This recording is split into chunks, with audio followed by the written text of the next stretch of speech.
elementary school. The video you're looking at is investigators focusing around the car here at the end of the parking lot.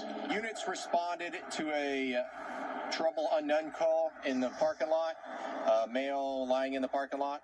When the units arrived, they find the male deceased outside of a car. A medical examiner was brought in and determined the man died from a gunshot wound, but the question of how and why remained unanswered. At this point, police do not have any information about a suspect. While I've been out here, I saw police kind of combing the area in a nearby wooded area out here. Did not see them take anything away, but I see they're just making sure all their T's are crossed and I's dotted.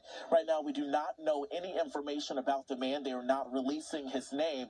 Right now, they're doing that difficult job of notifying his next of kin. And Lawrence, distribution to states by 70%. President Biden commemorated the nation reaching 50 million vaccine doses with more shots. But with a 2-dose vaccine, over 6% of the population is protected, according to the CDC. I'm asked most often is, when will things get back to normal? My answer is always honest and straightforward. I can't give you a date. Congress is focused on another date, March 14th.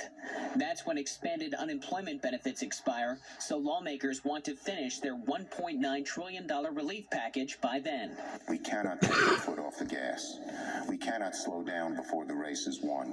The bill proposes $1,400 stimulus payments for Americans making $75,000 a year or less, as well as billions for vaccines, supplies, and schools.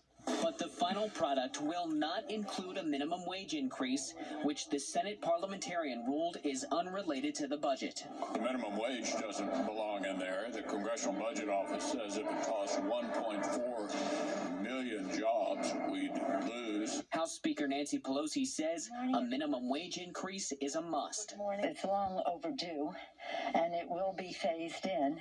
Some progressives are so determined to increase the minimum wage, they're threatening to vote against the COVID relief bill if it's not included. Ray Bogan, Fox 5 News Edge at 11. In a state Doors of the House chambers. So, but this is where I exit into Fort Pelosi. So have a great day, sir. Do you feel at some point you'll be able to bring your gun to work? Who says I don't? She made it part of her shtick that she's going to carry a weapon into Congress, and they said you're not allowed to do. Harvey, having the People's House be an armed camp is something wrong. It is a bad thing. Moved her head in front of it. Go. Don't touch me. That's when another trooper grabbed Cannon's left elbow, drawing an emotional rebuke from Cannon. Disperse immediately or you will be arrested. The state troopers quickly backed away, but Cannon wasn't finished. She led her fellow Democrats to a sit-in on the staircase that lasted for more than an hour. Since 2018, we have seen an increase in violence against so many communities, and unfortunately that is true in the state capitol. Black women deserve to be protected, and we shall not be moved. But then the Capitol emptied and they moved. The anger, however, will linger into next week when the Republican-led House takes a vote on the Republican election bill. Rainy Friday deadline. Why do the Democrats object to having a fair and honest election and only having Georgia residents vote in our election? We don't need somebody from some other state coming here and doing a mail-in ballot. So, I find the objections to be naught. There's nothing you can do in life without an ID.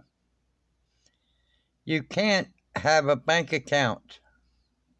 You can't rent a place to live. You cannot get utilities in your name. So who are all these people that don't have identification? The homeless?